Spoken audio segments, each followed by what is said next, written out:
नमस्कार, आप देख रहे हैं न्यूज़ फॉर नेशन और मैं स्वाति पांडे आपके साथ। बिहार के प्रसिद्ध चुनावी रणनीतिकार प्रशांत किशोर ने दूसरे फेज के वोटिंग को लेकर, दूसरे चरण के मतदान को लेकर पहले ही भविष्यवाणी कर दी है, बड़ा बयान दे दिया है। दरअसल पहले चरण के मतदान में कम वोटिंग परसेंटेज को देखते हुए प्रशांत किशोर ने ये बयान दिया है।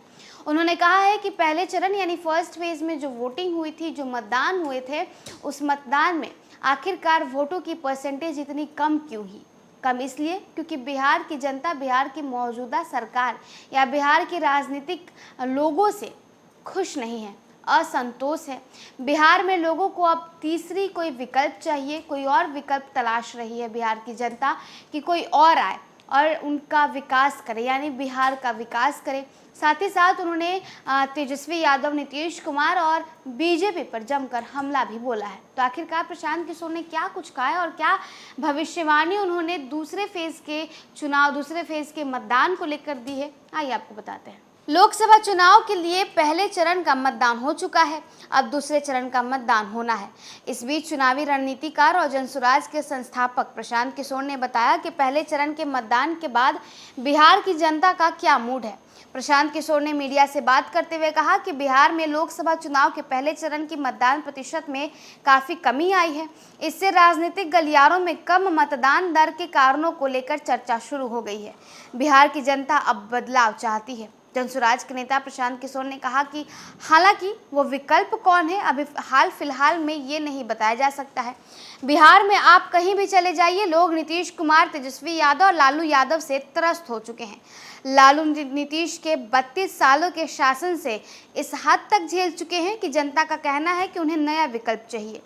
बिहार की जनता एनडीए और महागठबंधन दोनों दलों की पार्टियों से त्रस्त हो चुकी है। प्रशांत किशोर ने आगे कहा कि बिहार में अगर सर्वे कराकर देखेंगे तो 50% लोग एक नए विकल्प चाहते हैं, लेकिन वो विकल्प कौन होगा और कैसा होगा, इस पर व्यापक स्तर पर सकारात्मक बहस शुरू होनी चाहिए।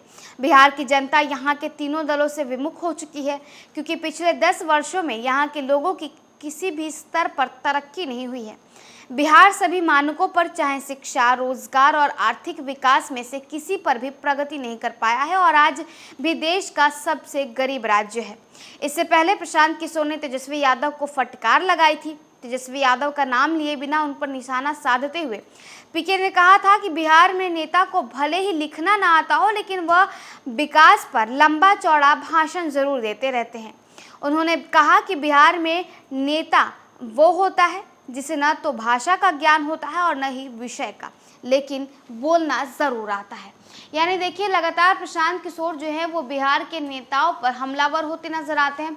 फिर चाहे वो तेजस्वी यादव हो या बिहार के मुख्यमंत्री नीतीश कुमार हो या फिर खुद प्रधानमंत्री नरेंद्र मोदी ही क्यों ना हो, बीजेपी को भी लगातार आए दिनों आड़े हाथों लेते हुए प्रशांत किशोर उन पर भी तंज कसते ही रहते हैं। और अब देखिए, दूसरे चरण के मतदान को लेकर के भी उन्होंने भविष्यवाणी कर दी है। कहा है कि बिहार की जनता मौजूदा सरकार से, मौजूदा राजनेताओं से, बिहार के राजनेताओं से खुश नहीं है, त्रस्त हो चुकी है और यही कारण है कि बिहार की जनता ने पहले चरण के मतदान में इतना कम वोट दिया और बिहार की जनता अब किसी तीसरे विकल्प की तलाश में है, ताकि कोई और नेता आए और बिहार का विकास करे। फिलहाल इस वीडियो में बस इतना ही। आप देखते रहिए न्यूज़ फॉर नेशन।